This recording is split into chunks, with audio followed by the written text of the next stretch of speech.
وبركاته. الحمد لله نحمده ونستعينه ونستغفره ونعوذ بالله من شرور أنفسنا ومن سيئات أعمالنا.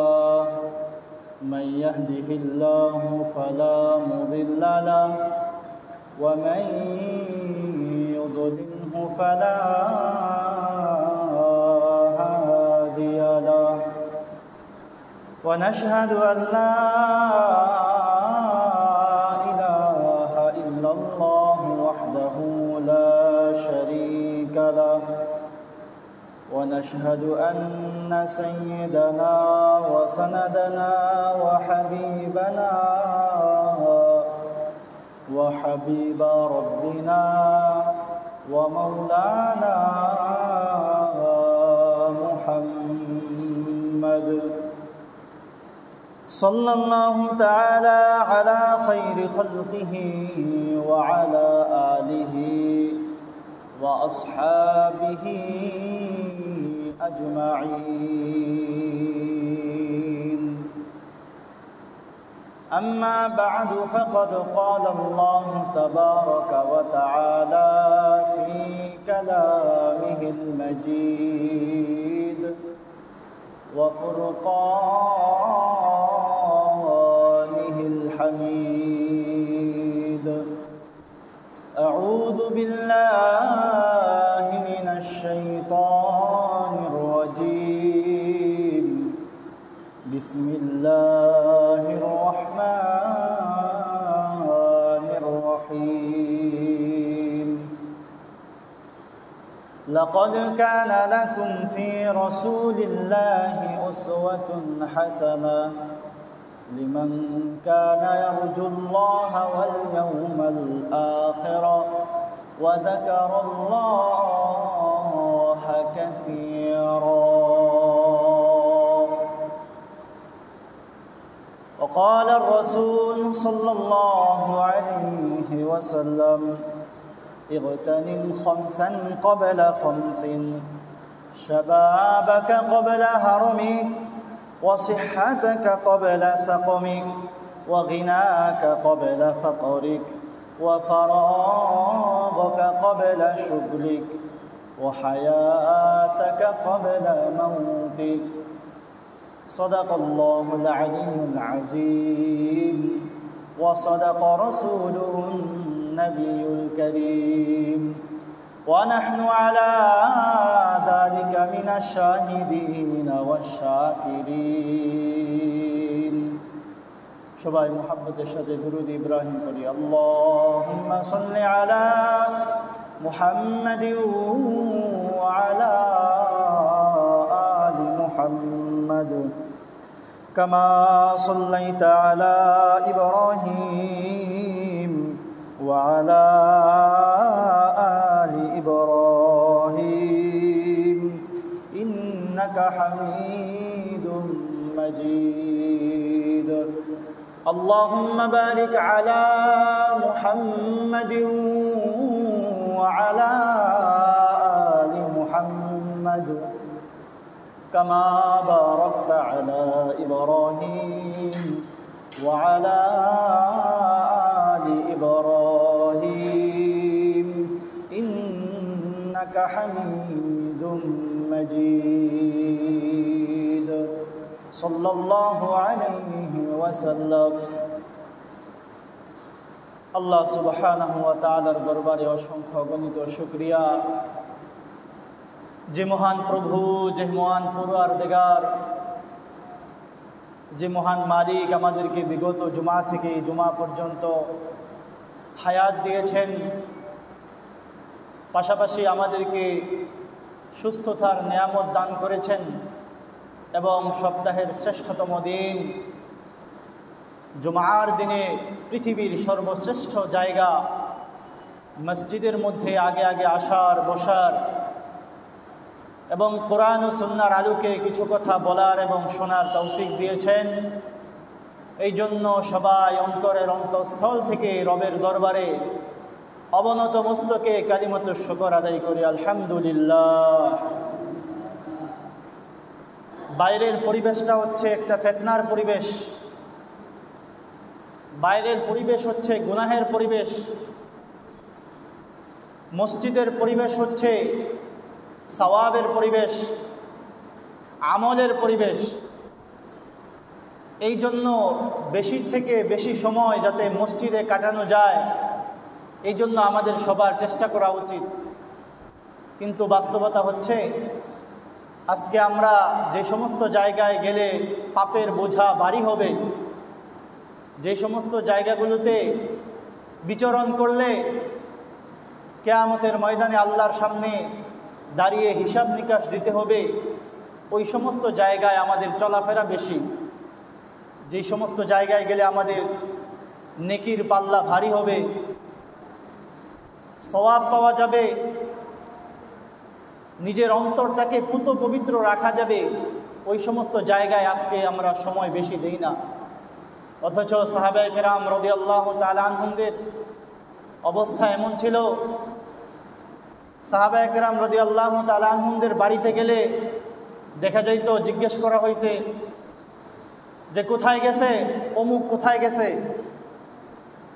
তখন বলতো যে মসজিদে গেছে।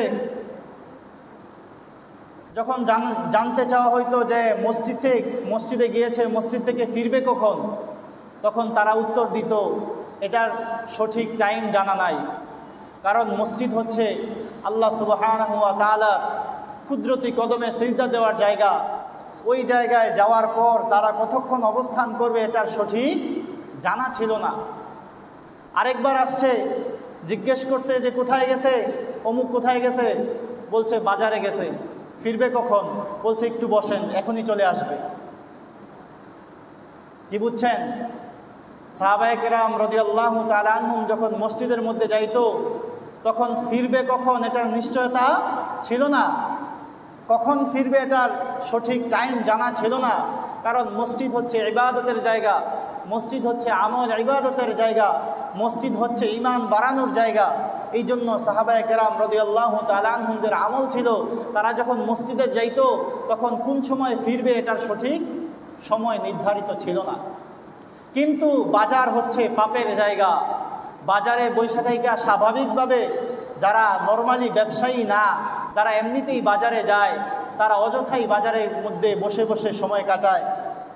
কাজ শেষ হওয়ার পরেও চায়ের স্টলে বসে অযথা গল্পগুজব করে, গীবত করে কাটায়। বলেন এই সমস্ত কাজ কি অযথা কোনো কাজের মধ্যে টাইম কাটানো, সময় কাটানো, এটা কি সওয়াবের কাজ নাকি গুনাহের কাজ? এই যে বাজারের মধ্যে বসে আপনি অযথা সময় কাটাইলেন, এই জন্য আল্লাহ তাআলার দরবারে আপনাকে জবাব দিতে হবে কি না? অবশ্যই জবাব দিতে হবে।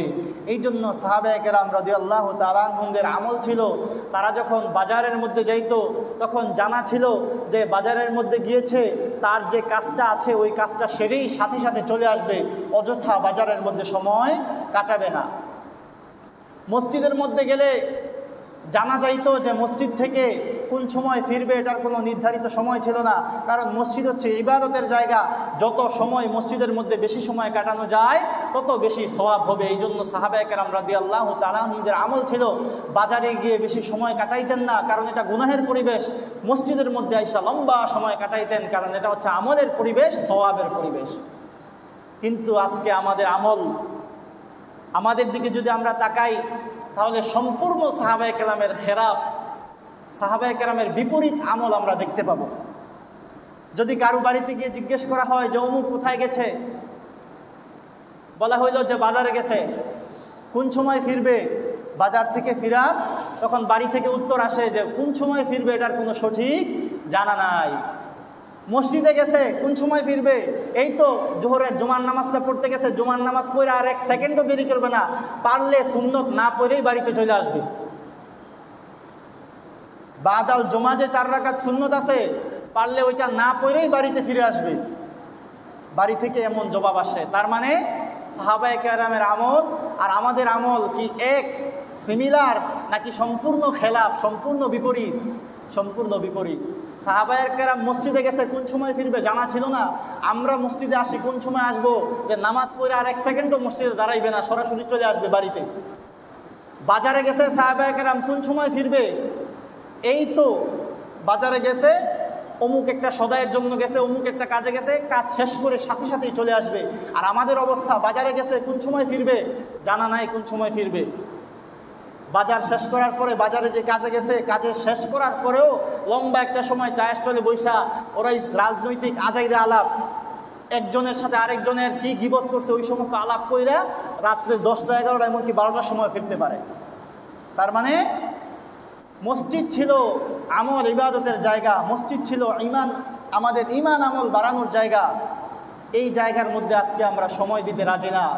এমনকি আজকে একটা জুমার দিন, জুমার দিনেও আমরা মসজিদের মধ্যে আগে আগে আসতে পারি না। আমাদের ঈমান আমাদেরকে মসজিদের মধ্যে আগে আগে নিয়ে আসে না। আমরা কেমন একটা পর্যায়ে চলে গিয়েছি, দুনিয়া আমাদেরকে এমন ব্যস্ত করে ফেলেছে যে দুনিয়া পরবর্তী যে একটা জীবন রয়েছে, ওই জীবনের প্রতি আমরা চূড়ান্ত পর্যায়ের গাফেল। মৃত্যু হচ্ছে একটা চরম বাস্তব জিনিস, অথচ এই মৃত্যু সম্পর্কেই সবচেয়ে বেশি মানুষ গাফেল। পৃথিবীর মধ্যে যত যা কিছু আছে সব কিছুর মধ্যেই আপনি সন্দেহ করলে করতে পারবেন, এই অধিকার আপনাকে দেয়া হয়েছে। আপনি চাইলেই সন্দেহ করতে পারবেন। আল্লাহকে নিয়েও সন্দেহ করার মতো মানুষ আছে কিনা? যারা নাস্তিক আছে তারা আসে না, আল্লাহকে নিয়েও সন্দেহ করে কিনা যে আল্লাহ থাকলে থাকতেও পারে, না থাকলে নাও থাকতে পারে, নাউযুবিল্লাহ।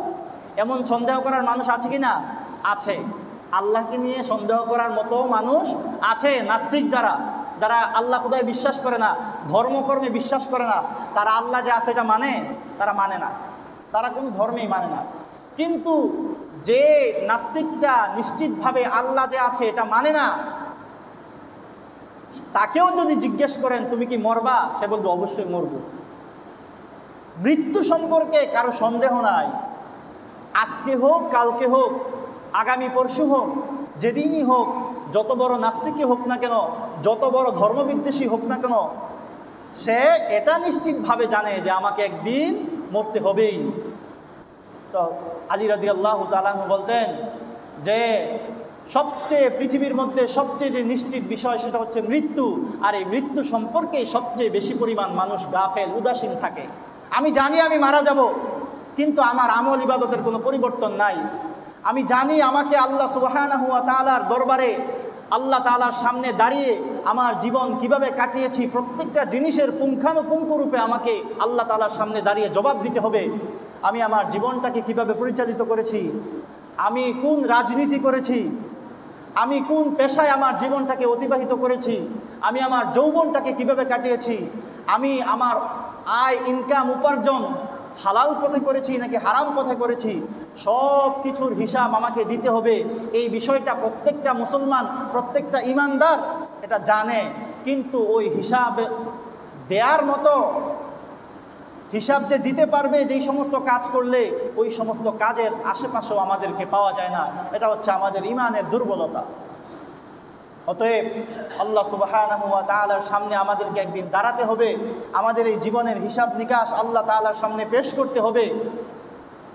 ওই জীবনটাই হচ্ছে আসল জীবন। অথচ আজকে মনে করেন আপনি আজকে ট্রেনে আপনি নরসিংদী থেকে চিটাগাং যাবেন, কক্সবাজার যাবেন, আপনি নিশ্চিত জানেন যে কক্সবাজার পর্যন্তই আমার চূড়ান্ত ঠিকানা, এরপরে আর আমি যাওয়া হবে না। আপনি কি করলেন? ট্রেনের মধ্যে উঠে আপনি যেই গদিতে উঠলেন, যেই আপনি অ্যাপার্টমেন্টে উঠলেন, আপনি একটা কেবিন ভাড়া করলেন, ওই কেবিনের মধ্যে আপনি উঠলেন। উঠার পরে আপনার কাছে মনে হইলো কেবিনটা তো সুন্দর দেখাচ্ছে না। আপনি নিজ খরচে কেবিনটাকে খুব সুন্দর করে সাজাইলেন, বিভিন্ন ফুল, বিভিন্ন ধরনের ড্রয়িং, বিভিন্ন ধরনের ক্যালিগ্রাফি, বিভিন্ন ধরনের ক্যানভাস দিয়ে আপনি পুরা কেবিনটাকে সাজাইলেন, জানালার মধ্যে সুন্দর সুন্দর পর্দা লাগাইলেন। বলেন দেখি, কক্সবাজার যাওয়ার পরে আপনি যে এত সুন্দর করে আপনার কেবিনটাকে সুন্দর করে সাজাইলেন, এই কেবিনটা কি আপনাকে দিয়ে দেওয়া হবে? এই কেবিন থেকে আপনাকে চলে যেতে হবে কি না? এই যে আপনি এত সুন্দর করে আপনার সাময়িক সময়ের সাময়িক সময়ের আপনার একটা জার্নি, এই জার্নিটাকে আপনি আপনার নিজের মতো করে কাটানোর জন্য আপনি যত যা কিছু লাগে, আপনি এসি লাগাইলেন, ফ্যান লাগাইলেন, বিভিন্ন ধরনের যত ধরনের আরাম আয়েশের জিনিস আছে সব কিছু দিয়া এই অ্যাপার্টমেন্টটাকে আপনি সাজাইলেন। সাজানোর পরে কক্সবাজার যাওয়ার পরে আপনি কি এই কেবিনে থাকতে পারবেন, নাকি আপনাকে নেমে যেতে হবে? আপনাকে কি করতে হবে? অবশ্যই নেমে যেতে হবে, কারণ এরপরে আর যাওয়ার অপশন নাই। বা এই কেবিনটা আপনি কিনে নেন নাই যে আপনার সাথে সবসময় থাকবে। বলেন দেখি, এমনটা যারা করে তারা এই টাকাগুলা যে খরচ করলো, এটা কি সঠিক কাজে ব্যয় করলো নাকি একটা অপচয় করলো? অপচয় করলো। সে তো এই ধরনের সাজসজ্জা না করলেও কক্সবাজারে পৌঁছাইতো কিনা? ট্রেন যেভাবে চলতেছে ওই গতিতে সে ঠিকই কক্সবাজারে পৌঁছাইতো, কিন্তু মাঝখান দিয়ে সে অতিরিক্ত কিছু খরচ করলো, যেই খরচ তার ভবিষ্যৎ জীবনে তার টানাপোড়েন হবে কিনা? অবশ্যই হবে। এই লোকটা যেমনভাবে বোকা যে সামান্য একটু সময় সে জার্নি করবে, এই জার্নি করার জন্য সে তার কেবিনটাকে এমনভাবে সাজাইছে, নিজের মনের মতো করে সাজাইছে, এই কেবিনের মধ্যে সে চিরকাল থাকবে না, এই 2-3 ঘন্টা জার্নির পরেই তাকে কেবিন থেকে নেমে যেতে হবে। ওই ব্যক্তিটা যেমন এই জায়গার মধ্যে টাকা পয়সা খরচ করে নিজেকে বোকার পরিচয় দিয়েছে, ঠিক তেমনিভাবে দুনিয়ার জীবনটাও আমাদের থাকার জায়গা নয়, অথচ দুনিয়ার জীবনটাকে আমরা সাজগোজ করার পিছনে আমাদের সম্পূর্ণ সময় আমরা ব্যয় করে দিচ্ছি। আল্লাহ তাআলার কাছে যে আমাদেরকে ফিরে যেতে হবে, আল্লাহ তাআলার কাছে যে আমাদের জীবন যৌবনের হিসাব নিকাশ দিতে হবে, ওই চিন্তা ফিকির আমাদের নাই। বলেন, ওই ট্রেনের লোকটার মতো, ট্রেনের লোকটা যেমন বোকা, আপনি যদি দুনিয়া সাজানোর পিছনে পড়ে থাকি, আখিরাতের চিন্তা না করি, তাহলে আপনিও সেই পরিমাণ বোকা কিনা? অবশ্যই আপনি সেই পরিমাণ বোকা, নির্বোধ। আমার চাইতে বড় নির্বোধ আর কেউ নাই যে আখিরাতের চিন্তা ছেড়ে দিয়ে দুনিয়ার পিছনে ছুটেছে। আল্লাহর হাবিব সাল্লাল্লাহু আলাইহি ওয়াসাল্লাম বলেন, আমার আপনার যে রিজিক এটা বিভিন্ন হাদিসের মধ্যে বিভিন্নভাবে আসছে।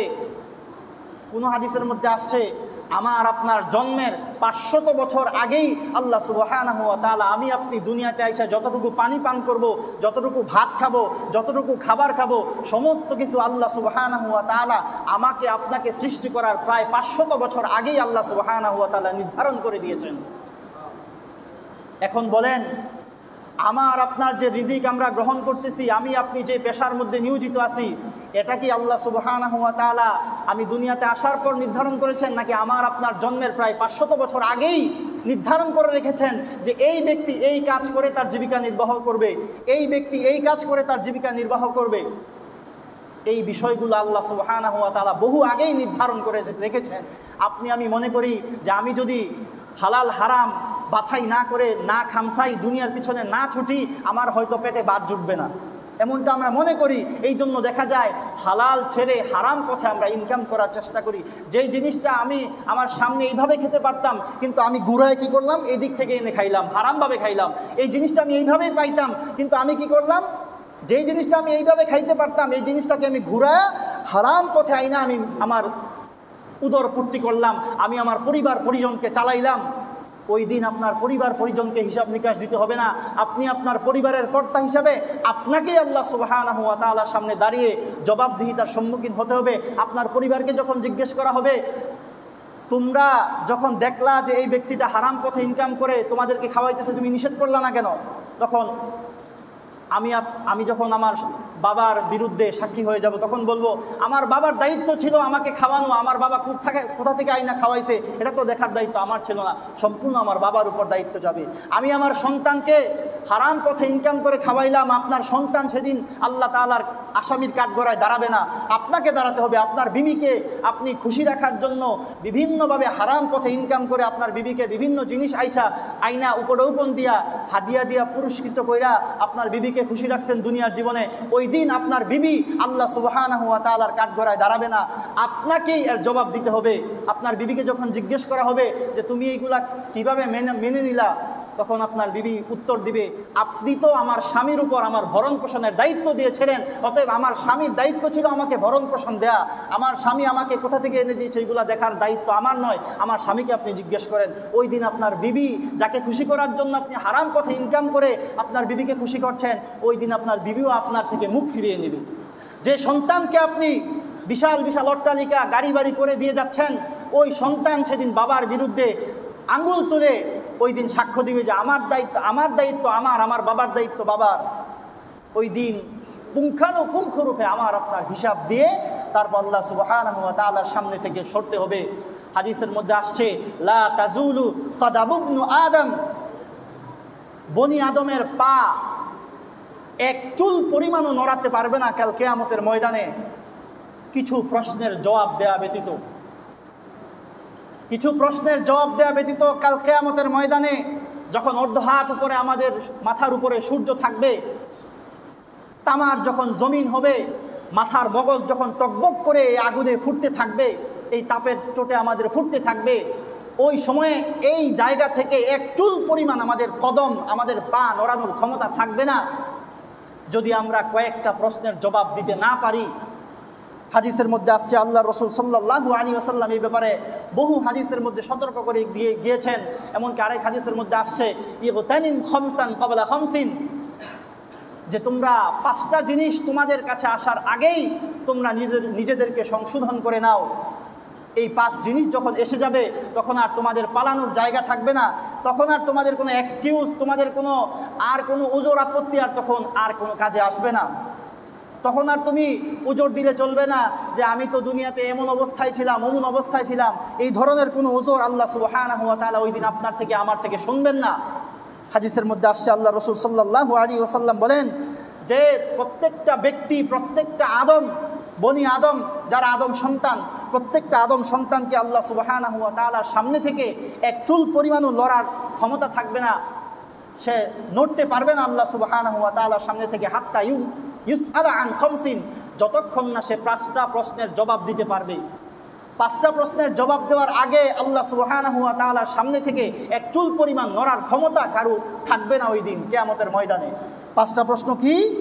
আল্লাহ সুবহানাহু ওয়া তাআলা প্রশ্ন করবেন আন উমরিহি ফীমা আফনাহু, বান্দা আমি তোমাকে সচ্ছল অবস্থা দিয়েছিলাম, দুনিয়ার জীবনে অনেক মানুষকে আমি ল্যাংড়া লোলা বানিয়েছিলাম, তোমাকে আমি সঠিকভাবে তোমার হাত দিয়েছিলাম, পা দিয়েছিলাম, চক্ষু দিয়েছিলাম, তুমি তোমার এই সুন্দর হায়াত দিয়ে ওই সুন্দর হায়াতটা তুমি কোন পথে কাটাইছো? এই প্রশ্নের উত্তর দেয়া ব্যতীত আল্লাহ সুবহানাহু ওয়া তাআলার সামনে থেকে নড়ার কোনো উপায় থাকবে না। আল্লাহর হাবিব সাল্লাল্লাহু আলাইহি ওয়াসাল্লাম বলেন প্রত্যেকটা মানুষকে তার জীবন কোন পথে কাটিয়েছে, কার পিছনে, কোন নেতার পিছনে দৌড়িয়ে তার জীবনটা অবহেলায় কাটিয়ে তার জীবনটা নষ্ট করেছে, এই প্রশ্নের জবাবগুলো ছাড়া সে আল্লাহ সুবহানাহু ওয়া তাআলার সামনে থেকে এক চুল পরিমাণও নড়ার ক্ষমতা থাকবে না। 2 নম্বর প্রশ্ন আন শাবাবিহি ফীমা আবলাহু, আল্লাহ সুবহানাহু ওয়া তাআলা যেই জায়গার মধ্যে এসে সবচেয়ে বেশি পরিমাণ মানুষ আটকে যাবে ওই জায়গাটা হচ্ছে তার যৌবন সম্পর্কে। আল্লাহ সুবহানাহু ওয়া তাআলা যখন জিজ্ঞেস করবেন, আমার আপনার যৌবন সম্পর্কে যখন আল্লাহ সুবহানাহু ওয়া তাআলা জিজ্ঞেস করবেন, হাদিসের মধ্যে আসছে অধিকাংশ মানুষ তার যৌবনের হিসাবটা দিতে গিয়ে জাহান্নামের মধ্যে নিক্ষেপিত হয়ে যাবে। কারণ যৌবনে, গত জুমায় বলেছিলাম, যৌবনে আমাদের রক্ত থাকে টকবকে, রক্ত আমাদের টকবক করে ফুটতে থাকে, যে কোনো কাজ করতে আমরা দ্বিধাবোধ করি না। একটা অন্যায় কাজ করতে, একটা মুরব্বির সাথে বেয়াদবি করতে, একটা খারাপ কাজ করতে এক সামান্য পরিমাণ আমরা কুণ্ঠাবোধ করি না যৌবনে। এই জন্য হাদিসের মধ্যে আসছে সবচেয়ে বেশি পরিমাণ জাহান্নামী হবে এই যৌবনের হিসাব দিতে গিয়ে। আর যৌবনে আমাদের সবচেয়ে বেশি পরিমাণ চারিত্রিক অধপতন হয়। বুড়া বয়সে চরিত্রের অধপতন এত হয় না, অন্য ধরনের বাজে স্বভাব থাকতে পারে, কিন্তু চারিত্রিক যে অধপতন এটা আমাদের সবচেয়ে বেশি হয় যৌবনে। এই জন্য আল্লাহর হাবিব সাল্লাল্লাহু আলাইহি ওয়াসাল্লাম বলেন 2 নম্বর প্রশ্নের উত্তর দেয়া ব্যতীত সে কখনোই তার সামনে থেকে আল্লাহ সুবহানাহু ওয়া তাআলার সামনে থেকে নড়তে পারবে না।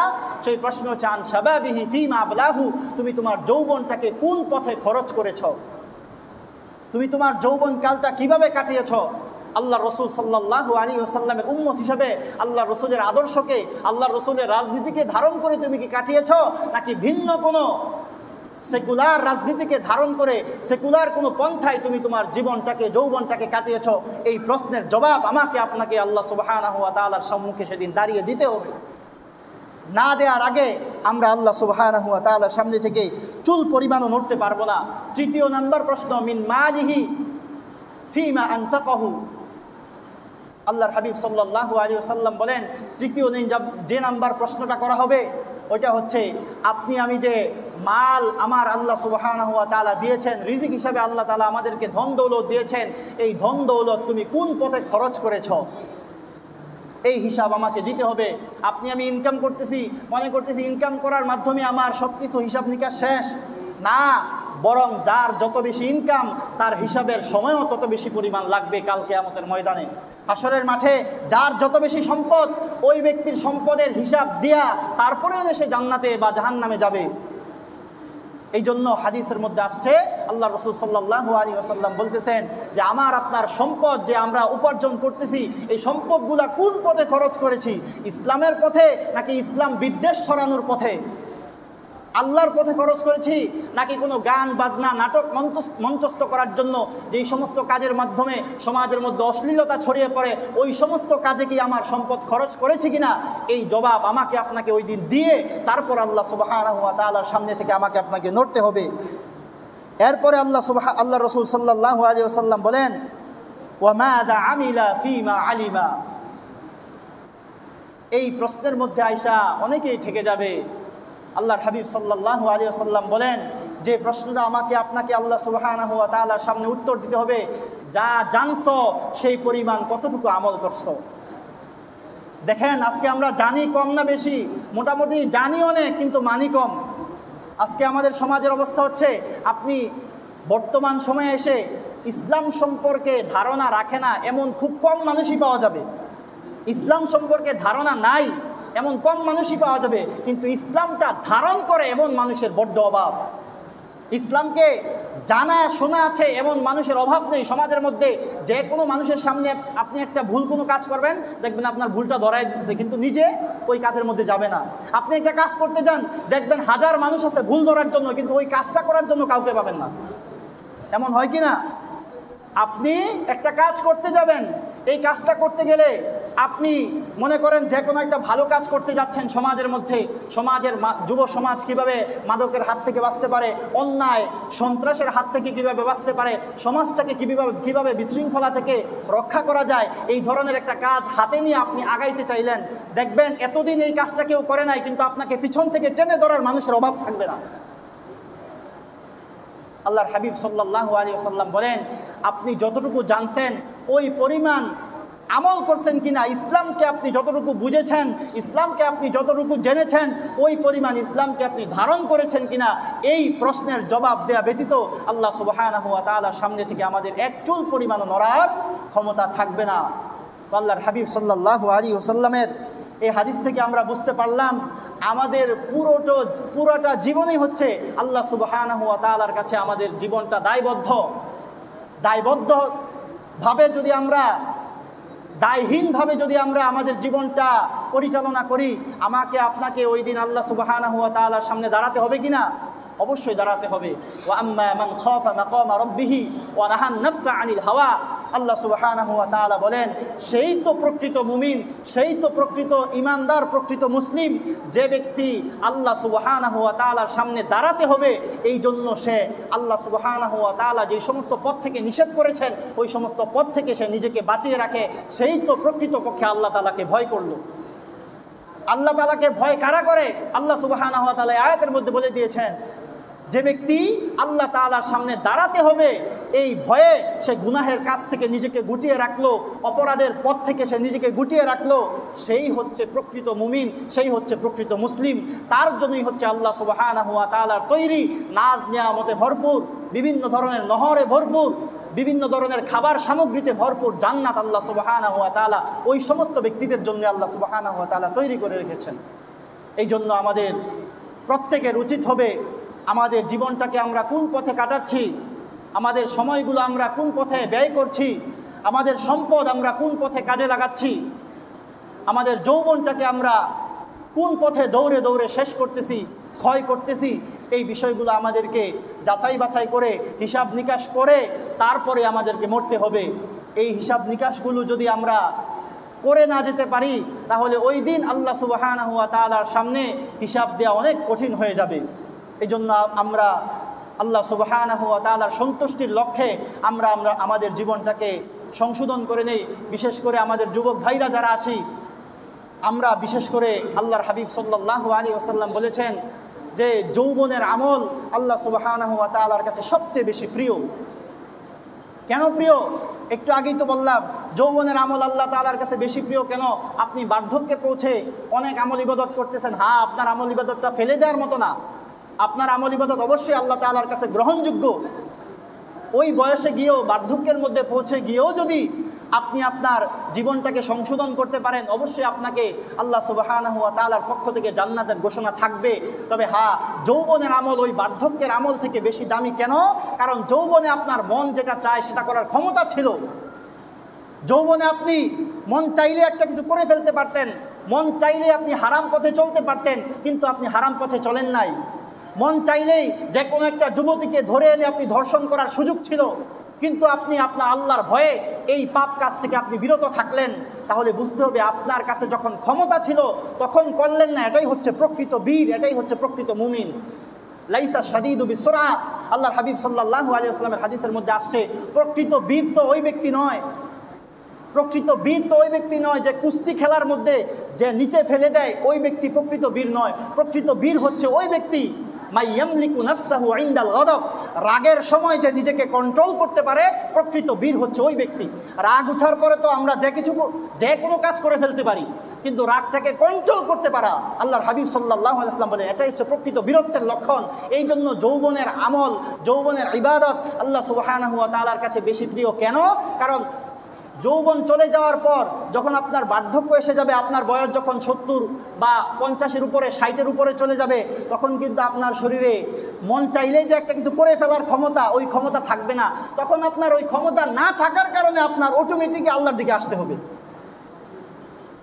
বার্ধক্যে পৌঁছার পর কেন বার্ধক্যের আমল থেকে আল্লাহ সুবহানাহু ওয়া তাআলার কাছে যৌবনের আমল কেন প্রিয়? এটা সহজে বোঝার বিষয় যে বার্ধক্যে আপনার যে কোনো কিছু করে ফেলার ক্ষমতা থাকে না, আপনার ওই সব শক্তি সামর্থ্য আর তখন থাকে না। এই জন্য ওই সময় আপনার অটোমেটিকলি আপনাকে নীরব থাকতে হবে, অটোমেটিকলি আপনাকে চুপ থাকতে হবে, অটোমেটিকলি আপনাকে সব কিছু ছেড়ে ছুড়ে আল্লাহর দিকে ফিরে আসতে হবে। এই জন্য ওই সময়ের আমলের থেকে যৌবনের আমলের দাম বেশি। কারণ যৌবনে চাইলেই আপনি একটা কাজ করে ফেলতে পারতেন, কিন্তু আল্লাহর ভয়ে করলেন না। এই জন্য আল্লাহ সুবহানাহু ওয়া তাআলার কাছে, আল্লাহর হাবিব সাল্লাল্লাহু আলাইহি ওয়াসাল্লাম বলেন যে আল্লাহর কাছে সবচেয়ে বেশি প্রিয় আমল হচ্ছে যৌবনের আমল। আর যৌবনের আমলের ফায়দা কি? যুবক বয়সে যদি আমরা আমল করতে পারি, আল্লাহ সুবহানাহু ওয়া তাআলার সন্তুষ্টির লক্ষ্যে বিভিন্ন কাজ করতে পারি, এর ফায়দাটা কি? আল্লাহর হাবিব সাল্লাল্লাহু আলাইহি ওয়াসাল্লামের হাদিসের মধ্যে আসছে, হাদিসে কুদসির মধ্যে আসছে। এই হাদিসটা আপনাদেরকে আগেও শোনাইছি।